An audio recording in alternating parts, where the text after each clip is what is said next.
Hi and welcome back to my channel, you guys. I'm excited about today's car vlog for many reasons, so I'm gonna jump right on in. So this morning I did get up and I got to the gym, and I'll be honest with you, I didn't leave my house till about 3 minutes after 12, but you know, I still made it to the gym at a reasonable hour, meaning that I got there before 12:30, so I'm still good.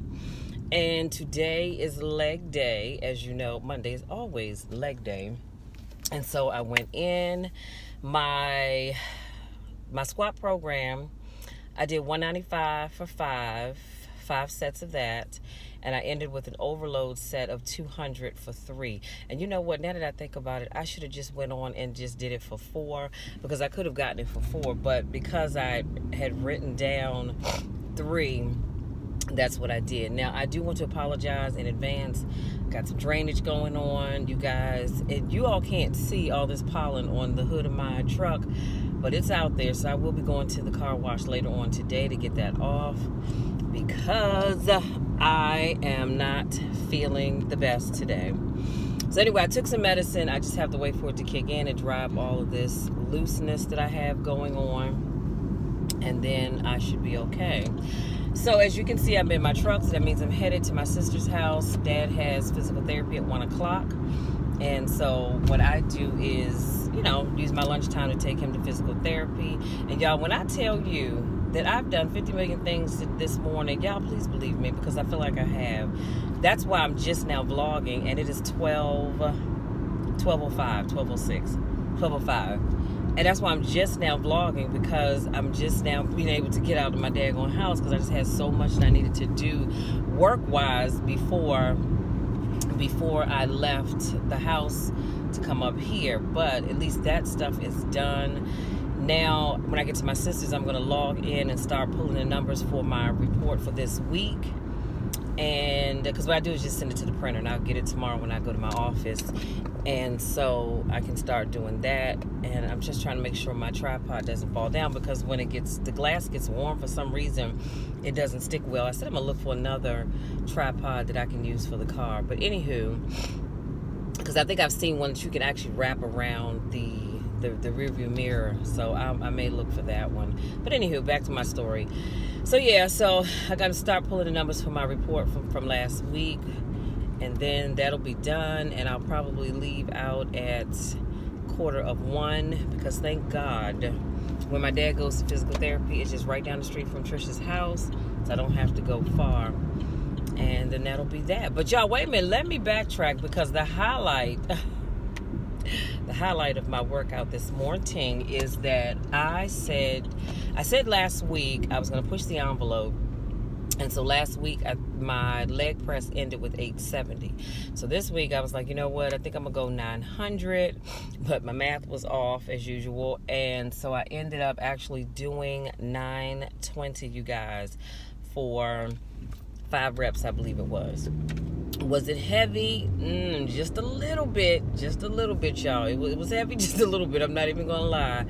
And I'm gonna tell you how life is just so interesting, because my coach tagged me in a video on Facebook. You know how you have these notices that pop up? And that was the first time that I touched 9 anything. And I think that day it was 950, if I'm not mistaken, on the leg press when we were at the old Gold's Gym location at the Boulevard. Well, that memory popped up. I didn't see it, but it popped up on his timeline, and he shared it to mine. And I just fell out laughing. So it was like, oh my God, I have not touched 950 since that video. And that was like, what, 3 years ago, I think? And so, like I said, I didn't get 950 today, but I did get 920. So you know what? I'll take that.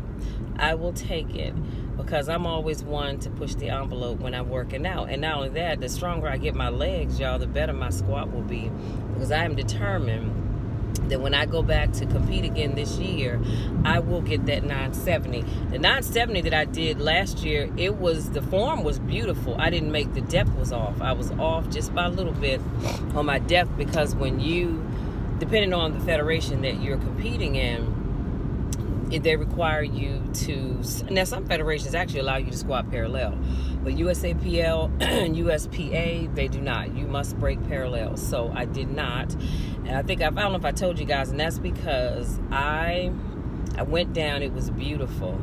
And as I was going down, I started having an accident. This is why I wear Depends when I compete, y'all. When I'm squatting and deadlifting, I always wear Depend. I'm just gonna keep it real, just because things happen, and my focus was taken off just like that, and my goal was just to get up and not have too much of an accident, which I ended up doing anyway. So long story short, I will make sure that going forward, if I start to have an accident, I can't let that take my focus away from what I'm doing, because I have on the Depends, so it's not like it's going to be a mess in my clothes and on the floor and everybody's going to see it. They may smell it, but they won't see it. So anywho, so I'm excited about that, you guys. Oh my God, why do people do that? Pull out in front of you and then creep. Jesus help me. So anywho, back to what I was saying. So today's conversation is, someone asked me a question, and they asked me, Michelle, how do you get over rejection? And I said, okay, that's a very interesting question. So I decided to talk about it here. Well, actually, I gave them the answer that they needed, but I'm just going to talk about it here. So when you are trying to deal with rejection, what I would encourage you to do is not let it fester inside of you. Okay, when you're dealing with, because here's the thing, at the end of the day, everybody will experience rejection. Okay, everybody will. It could be rejection from a job that you applied for. It could be the rejection of someone that you're interested in dating. It could be rejection by a family member, a friend. God forbid your children reject you, But rejection happens to all of us. And if it hasn't happened to you yet, just keep on living, because it will. Now, it's not a good feeling for anybody. It doesn't make us feel any good. The exception to that rule is sometimes being rejected from things is a great thing. Have you ever sat back and thought about the things that you were rejected from? And you say, oh, Lord, I am so thankful. I am so thankful that I was rejected from that person, because look how they turned out. Or I'm thankful that I wasn't selected for that job because the person that got the job is living a complete night. Okay, today, people, we stop and go. The man is walking his dog on the sidewalk. I digress. So, you say, well, I am so thankful that person rejected me or that job, I'm sorry, that's what I was talking about, because the person that got the job, they are living a nightmarish hell right about now, and you're not. So sometimes rejection is a good thing. But my best advice to anybody that's dealing with rejection is, first of all, don't take it personally. Don't take it personally. And I say that because a lot of times when people reject you, it has nothing to do with you, but it has everything to do with them. Does that make sense? I hope that makes sense to you guys.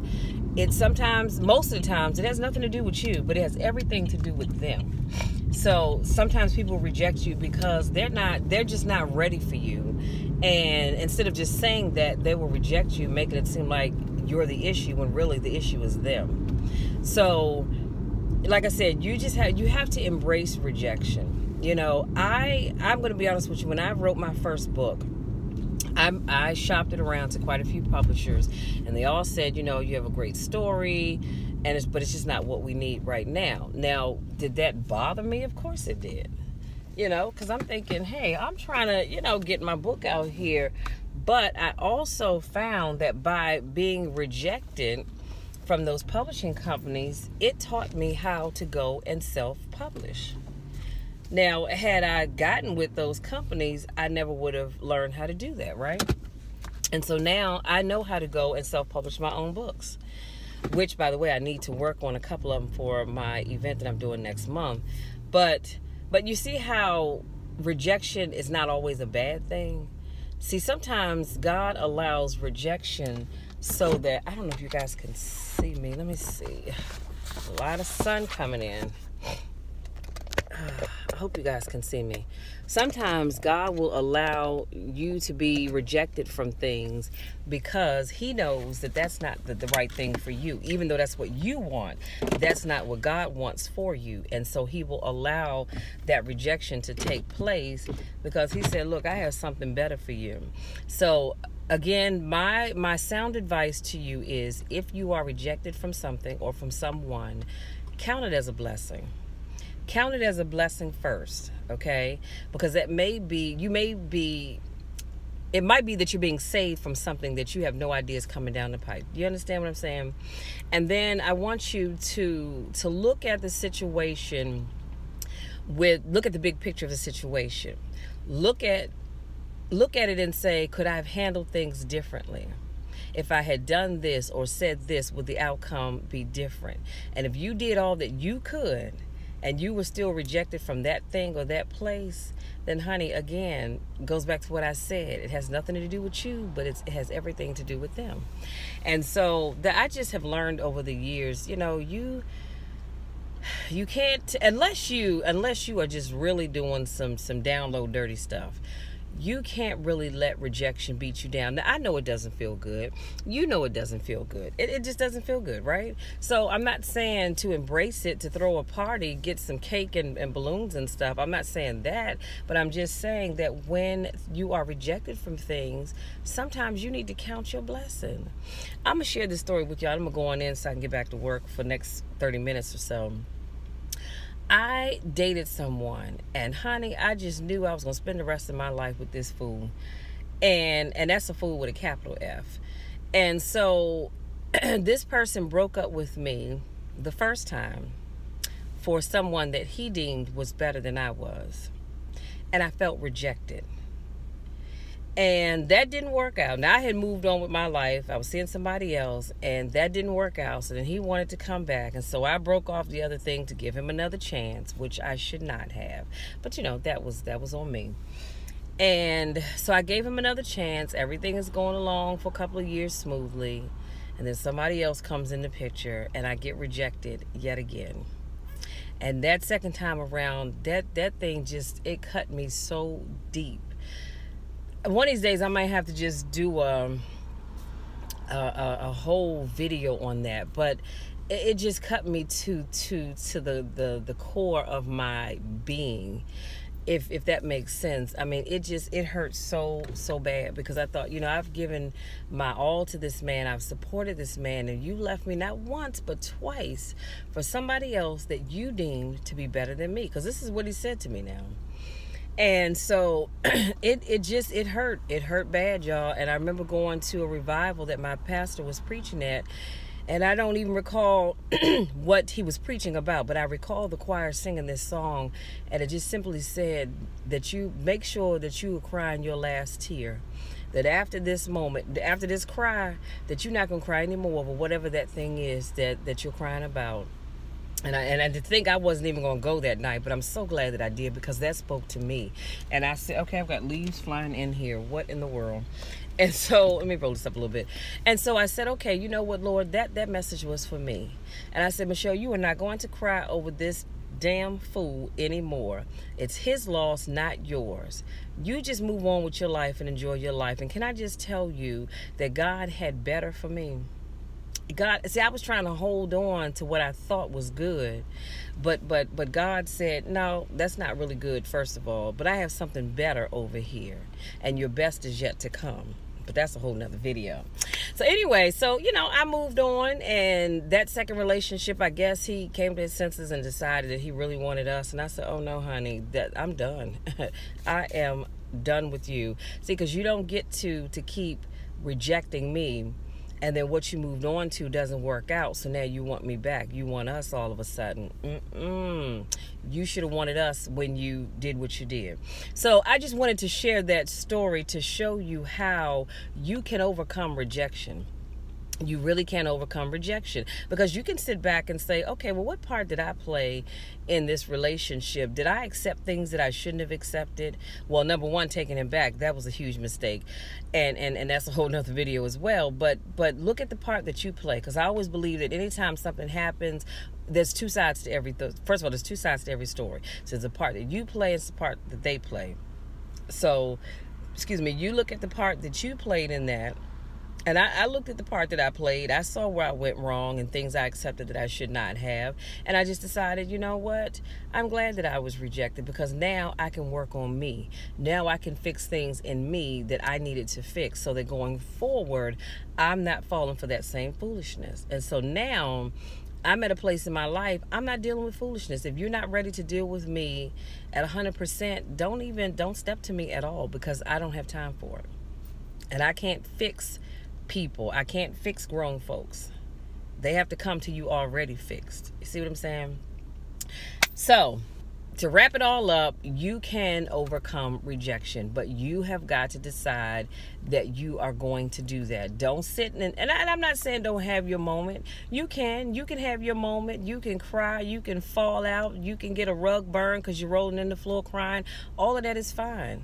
But when you finish that cry, you let that thing go. Let it go, because you've got to move on with your life. You now have got to pick up the broken pieces and move on with your life. See, because you can't get yourself ready and right for the next person if you don't work on you. It's the same thing with a job. If you're rejected from a job, then go back, look at your resume, look at the skills that you possess, and say, I'm going to fix my resume. I'm going to step up my skills so that when I apply for the next job, I'm truly ready for it. So rejection, again, can be a good thing. That's probably what this video should have been about. Rejection can be a good thing, because it really can be, because it forces us to change. Because if you don't ever get rejected from anything, then what are you going to change? Why would you change? Because everything is going great, right? So that's all I have, you guys. Thank you so much to my newest subscribers. Thank you so much to those of you that continue to support me in all that I do. If you happen to stumble upon this video by accident, honey, there are no accidents. It was meant for you to be here. I want to encourage you. Yeah, I believe my mission in life is to encourage people. I really, really do, because I think I do it so well, number one, and it's just a natural thing for me to want to encourage people. I want to encourage you. Stop letting rejection keep your head buried in the sand. You don't have to walk around with your head down and your shoulders slumped over. Y'all know my rule, honey. Shoulders back, chest up. Oh my God, look at these pecs, y'all. Good grief. They hurt too. They hurt so bad from Friday's workout, but you get what I'm saying. You always walk around with your head up, your shoulders lifted, and your chest lifted. Don't ever walk around looking like life has beat you down, even if it has. Even if life has beat you to your knees, don't you ever walk around here letting anybody see you like that. You would never know what I'm going through by the way I carry myself. You would think that every day is a great day, and it isn't, but you would think that. You know why? Because I don't walk around here looking like how I feel, or I don't walk around here looking like what I'm going through or what I've been through. That's a no-no, and I need y'all to stop doing that. Stop it right now. Don't you ever do that again. Regardless of what's going on with your life, you better hold your head up and you walk proudly, okay? And that's all I have to say. So until next time, remember, rejection is not necessarily a bad thing, and you can bounce back, but you've got to do the work. You've got to do the work. And I meant to tell you this: if you're rejected from someone, what I want you to do is go through your phone, delete the pictures, delete the phone number, delete the text messages, the emails, the WhatsApps, whatever it is, however it is that you all have communicated, you've got to delete that stuff. You know why? Because as long as you hold on to it, and every time you go back and you look at that stuff, you're going to go back to, oh, I remember when times were good, we held hands, we skipped through the park, whatever it is that you did. So get rid of that stuff, because in order to truly overcome, you've got to let the past go. You've got to let the past go. So you can't walk into your future because you're still holding on to your past. And I'm going to leave y'all with that, because I got work to do. Until next time, take care.